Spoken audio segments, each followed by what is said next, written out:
अगर आप भी डेकोरेशन का करते हो काम तो हो जाइए सावधान। अगर प्लास्टिक के फूलों का डेकोरेशन किया तो हो सकती है कानूनी कार्रवाई।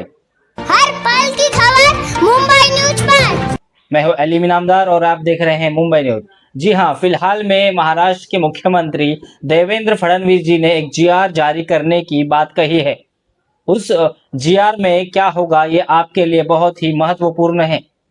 अगर आप मैरिज हॉल मालिक हो या फिर आप डेकोरेशन का काम करते हो तो सावधान हो जाइए। अगर आपने प्लास्टिक के फूलों का इस्तेमाल किया हो डेकोरेशन के लिए तो आपके ऊपर कानूनी कार्रवाई होने की संभावना है। जी हाँ, बताया ये जा रहा है, देवेंद्र फडणवीस जी ने ये कहा है कि आप अगर प्लास्टिक के फूलों का उपयोग करेंगे तो उसकी वजह से जो किसान है उनको भारी मात्रा में तकलीफ और नुकसान झेलना पड़ता है। इसीलिए अब आप सावधान हो जाइए। अगर आप मैरिज हॉल चालक है तो आप सावधान हो जाइए कि डेकोरेशन वाले को आप साफ तौर पर कह सकते हैं कि आप प्लास्टिक के फूलों का इस्तेमाल बिल्कुल ना करें। अगर ऐसा करते हैं मैरिज हॉल और डेकोरेशन वालों पर कानूनी कार्रवाई होगी। आइए दिखाते हैं हम आपको वीडियो। महाराष्ट्र के मुख्यमंत्री देवेंद्र फडणवीस जी ने क्या कुछ कहा उस वीडियो में, गौर से सुनिए। हा विषय अत्यंत महत्त्वाचा आहे।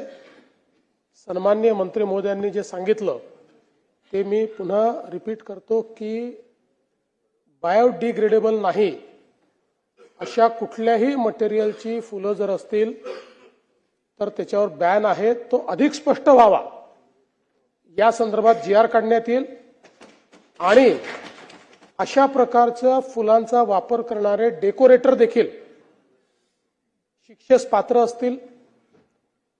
या संदर्भात जे मोठे मोठे मॅरेज हॉल्स आहेत त्यांनी जर अशा प्रकारचं डेकोरेशन अलाउ केलं तर त्यांच्यावरही काय कारवाई करायची या संदर्भातही जीआर मध्ये आपण घालू, जेणेकरून अशा पद्धतीनं हे जे काही कृत्रिम फुलांचं एक पेव फुटलेलं आहे आणि खरं आहे म्हणजे अनेक वेळा तर ओळखताच येत नाहीत, इतके बेमालूमपणे ही बनवतायत आणि त्यातनं पर्यावरणाचे नुकसान होत आहे आणि शेतकऱ्यांचे नुकसान होत आहे। त्यामुळे निश्चितपणे त्या संदर्भातला जो काही पुढची कारवाई आहे ती आपला जो पर्यावरण विभाग आहे तो अधिक चांगल्या पद्धतीने घेईल आणि याच्यामध्ये मग इतरही विभागांना जर त्याच्यात समाविष्ट करून घ्यायचं असेल तर ते समाविष्ट करून घेतलं जाईल। दुसरं आपण फुलांच्या मार्केटच्या संदर्भात सांगितलं, मी आजच माहिती घेतो। मला वाटत नाही की अशा प्रकारे कुठलं मार्केट वगैरे बंद केलं असेल, पण एखाद वेळेस सध्या अतिक्रमणाची कारवाई चाललेली आहे, त्याच्यामध्ये जर काही डिस्प्लेस झाले असतील तर आपण त्यांना जागा देऊ। फुल मार्केट हे चाललंच पाहिजे आणि मी तर असं म्हणतो की आपण सगळे लोक जे आहोत हे सनातनला मानणारे लोक आहोत आणि आपल्याकडे फुलांचं महत्त्व खूप मोठं आहे।